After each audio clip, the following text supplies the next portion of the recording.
Hi guys, welcome back to my channel Padmavati from Kerala. Thumbnail చూడంగానే అర్థమైపోయి ఉంటుంది హాస్పిటల్ బ్యాగ్ అయితే ప్యాక్ చేసుకుంటున్నా. అస్సలు ఎంత ఎర్లీగా డేస్ అయితే గడిచిపోయాయో నాకే తెలీదు. 9 months ఎలా నిండాయో కూడా నాకు అర్థం అవ్వట్లేదు. చాలా ఎక్సైట్మెంట్తో ఉన్నా. అంతేకాకుండా తెలియని ఒక చిన్న భయం అయితే ఉంది. ఎందుకు భయపడ్డాము అని అనుకోవచ్చు. ఒక తల్లి ఒక బిడ్డకి జన్మనిస్తుందంటే ఆ ఆనందమే వేరు కదా. అస్సలు నా మాటల్లో నేనైతే చెప్పుకోలేను. చాలా చాలా చాలా హ్యాపీగా ఉన్నా. అంతేకాకుండా ఒక చిన్న భయం కూడా వేస్తుంది. ఇంటికి వెళ్ళేసి వచ్చాను, అదైతే ఇంకా చెప్పలేనంత ఆనందం అన్నమాట. మాటల్లో కూడా నేను షేర్ చేసుకోలేను. చాలామంది అన్నారు అవసరమా మూడోది, ఎందుకు ఉంచుకున్నావు అని. కాకపోతే అలా అయిపోయింది. దాన్ని సపోర్ట్ చేసి మాట్లాడిన వాళ్ళు కూడా ఉన్నారు. నాకు చాలా ఆనందంగా అనిపించింది. అంటే చెప్పిన వాళ్ళు చెడ్డవాళ్ళని అనట్లేదు, ఎవరి ఫీలింగ్స్ వాళ్ళవి. బట్ నేనైతే చాలా హ్యాపీ అనమాట. ఇంకా నేనైతే ఇవన్నీ కొత్తవి అయితే పర్చేస్ చేయలేదు. ముందు పర్చేస్ చేయడం మంచిది కాదు అంటారు కదా పెద్దవాళ్ళు. సో ఆ రకంగా పాతవే ఉంటే పిల్లలవన్నీ నేను పాతవి ఉంచుకున్నా అనమాట. ఏవి పడేయలేదు, అలా పడేయద్దు కూడా అనమాట. వాళ్ళకి ఫ్యూచర్లో ప్రాబ్లం అవుతుంది. అంతేకాకుండా దానివల్ల వాళ్ళకి హెల్త్ ఇష్యూస్ కూడా వస్తాయన్నమాట. సో ఆ రకంగా పాతవే నేను అన్నీ ఉంచుకున్నాను. అవే నేను చిన్నవి అన్నీ ప్యాక్ చేసుకున్నాను ఒక కవర్లో పెట్టుకుందామని. సో ఇక్కడ ఏంటంటే వైట్ షర్ట్ అండ్ లుంగీనే అనమాట. అందుకని వైట్ షర్ట్ నా కోసం తీసుకున్న. ఆపరేషన్కి వెళ్ళేటప్పుడు, అంటే నార్మల్ అయిన ఆపరేషన్ అయినా మనము అడ్మిట్ అయ్యేటప్పుడు ఇవే వేసుకోవాలన్నమాట. అడ్మిట్ అయితే రాశారా అక్క అనేసి మీకు డౌట్ రావచ్చు. వాళ్ళైతే అడ్మిట్ రాయాలని అడిగితే అత్తయ్య అన్నారు, అంటే పెయిన్స్ వచ్చేటప్పుడు తెస్తారా అడ్మిట్ రాయాలంటే, పెయిన్స్ వచ్చేటప్పుడు తెస్తాను అని అన్నారు. కాకపోతే మండే అయితే రండి ఒకసారి విజిటింగ్కి అన్నారు. మేబీ అడ్మిట్ చేసుకోవచ్చు. అందుకని సండే రోజు నైట్ అయితే అన్నీ ప్యాక్ చేసుకుంటున్నా. సో మాతో పాటు మా బుడ్డోళ్ళు కూడా ఉంటారు కాబట్టి వాళ్ళ బట్టలు కూడా పెట్టుకోవాలి అనేసి కొన్ని బట్టలు అయితే వాళ్ళే చూస్తున్నా అనమాట, అన్నీ మర్చేసి. సో అందులో కొన్ని అయితే ప్యాక్ పెట్టేసుకున్నా. ఇంకా పాతవే స్వెటర్, ఇంకా మళ్ళీ చిన్న బట్టలు ఉంటాయి కదా పిల్లలవి, అవి అయితే పెట్టేసుకున్నాను అనమాట.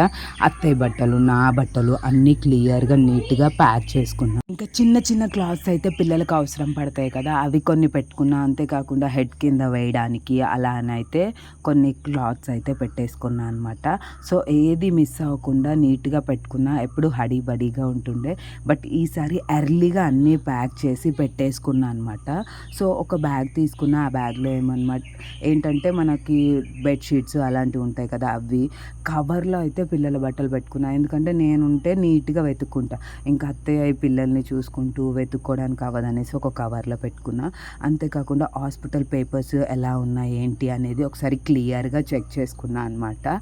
సో చాలామంది నా సీమంతానికి బ్లెస్ చేసి మెసేజ్ చేసిన వాళ్ళు ఉన్నారు, బ్లెస్ చేసిన వాళ్ళు చాలామంది ఉన్నారు. Thank you so much. అంటే యూట్యూబ్లో చేయకుండా నాకు పర్సనల్గా కాల్ చేసిన వాళ్ళు కూడా ఉన్నారు. నాకంటూ నా ఫ్యామిలీ మెంబర్స్ చాలామందే ఉన్నారు. చాలా చాలా హ్యాపీ నేనైతే. సో ఇవన్నీ ప్యాక్ చేసుకొని పెట్టేసుకున్నాను అనమాట. అన్నీ ఒకసారి రీచెక్ చేసేసుకున్నా, ఎలాంటి ప్రాబ్లం రావద్దు అనేసి. సో ఇంకా ఇంటికి వెళ్ళి వచ్చాను కాబట్టి చాలా ఎనర్జెటిక్గానే ఉన్నాను అనుకుంటారేమో. చాలా నీరసంగా ఉంది, అస్సలు అవ్వట్లేదు అనమాట. మా వారు అయితే చాలా చాలా టెన్షన్ పడుతున్నారు, ఏమవుతుందో, ఎప్పుడు డెలివరీ అవుతాను అన్నట్టుగా. సో ఒక్కొక్కటి ప్యాక్ చేసుకుంటూ ఉంటే ఒక్కొక్కటి గుర్తొస్తుంది అనమాట. తల్లి అంటే ఇలా ఉంటుంది అలా అని.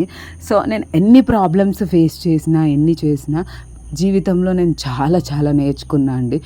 నేనేంది పడేది అనే దగ్గర నుంచి, అంటే నేనేమైనా తరిగిపోతాను అనే వరకు దేవుడు నాకు నేర్పించాడు ఇన్ని ఇయర్స్. ఇంకా లైఫ్ని నేర్చుకుంటూ నా పిల్లల్ని మంచిగా చూసుకోవాలని నేనైతే అనుకుంటున్నా. సో అంతేకాకుండా మన హెయిర్ యాక్సరీస్ అన్నీ పెట్టుకుంటున్నా. మా పిల్లలు అయితే ఏం సతాయిస్తున్నారు తెలుసా, ఒకటి ప్యాక్ చేస్తుంటే ఒకటి తీసి పడేస్తున్నారు. అన్నీ పెట్టుకొని చూసుకొని గుర్తు మీద పెట్టుకున్నా అనమాట. అన్నీ క్లియర్గా పెట్టుకుంటేనే కదండి ప్రాబ్లం ఉండదు. అంతేకాకుండా ఇద్దరు పిల్లల్ని చూసుకుంటూ అత్తయ్య హాస్పిటల్లో ఉండడమే కష్టం కదా. ఇంకా నేను మళ్ళీ ఇవి వెతుక్కోవాలంటే ఇంకా నన్ను కొడుతుందనమాట. అసలు వెతకాలంటే అసలు ఒప్పుకుండదు అత్తయ్యకి. నేనే వెతికి అన్నీ అరేంజ్ చేసుకుంటా, తనని ఎందుకు విసిగించడం అనేసి ఆ రకంగా నేనే ముందే అన్నీ తీసి పెట్టేసుకున్నా అనమాట. పిల్లలు ఉన్నప్పుడు ఒక క్షణం ముందు జాగ్రత్త ఉంటే ఏమవుతుంది చెప్పండి. ఆ రకంగా అంతేకాదు క్లిప్‌తో సహా, రబ్బర్ బ్యాండ్‌తో సహా అన్నీ పెట్టుకున్నానండి. సో, మీరు హాస్పిటల్ బ్యాగ్ ఎలా ప్యాక్ చేసుకుంటారో కామెంట్ సెక్షన్‌లో కామెంట్ చేయడం మాత్రం మర్చిపోకండి. చేసుకున్న వాళ్ళు, లేని వాళ్ళు ఈసారి నుంచి నాలా చేసుకుంటారా? ఎలా చేసుకుంటారో కామెంట్ సెక్షన్‌లో కామెంట్ చేయడం మాత్రం మర్చిపోకండి. సో, ఇంకా మా రూమ్ కూడా చూస్తున్నారా చిన్నగా అయితే క్లీన్ చేసుకున్నా అనమాట. అంటే బేబీ వస్తే మళ్ళీ డస్ట్ గిన ఇబ్బంది అవ్వద్దు అనే రకంగా నీట్‌గా క్లీన్‌గా అయితే పెట్టుకున్నా. అంతేకాకుండా నడుముకి బట్ట కట్టుకోవాలి కదా! సో, డెలివరీ తర్వాత అప్పుడే మనకి పొట్ట రాకుండా ఉంటుంది అనేసి, ఆ బట్ట కూడా నేను ముందే కట్ చేసి పెట్టుకున్నా అనమాట. నా సైజు బట్ట కట్ చేసి బ్యాగ్‌లోనే పెట్టుకున్నా. ఇక్కడి నుంచే పెట్టుకుంటా అనమాట. కట్టుకుంటా అనమాట నడుముకి. అప్పుడే మనకి పొట్ట రాకుండా ఉంటుంది. మళ్ళీ అంతేకాకుండా పిల్లలకు కూడా మెత్త కిందేయడానికి అంటే బెడ్ తల కిందేయడానికి, మళ్ళీ వాళ్ళు పాలు గిన కక్కితే కావాలి కదా! ఆ రకంగా చీర అయితే తీసేసుకున్నా. ఒకటి కాటన్ చీర. ఇంకా మనం వేడిగా పిల్లలు పాలు తాగుతారు. ఫుడ్ తినడానికి ప్లేట్స్ కూడా పెట్టేసుకున్నా. ఇవి కూడా చూపిస్తున్నా ఏంటక్క అంటే, మరి హాస్పిటల్ బ్యాగ్ అంటే అన్నీ ఉండాలి కదా! ఆ రకంగా నేను క్లియర్‌గా చూపిస్తున్నా. ఫ్లాస్క్ ఇంకా పిల్లలు తినడానికి ప్లేట్స్ అట్లా అన్నీ ప్యాక్ చేసేసుకున్నా. నా హాస్పిటల్ బ్యాగ్ అయితే ఇలా క్లియర్‌గా, నీట్‌గా ప్యాక్ చేసేసుకున్నా. సో, మీకెలా అనిపించిందో కామెంట్ సెక్షన్‌లో కామెంట్ చేయండి. Follow for the more videos.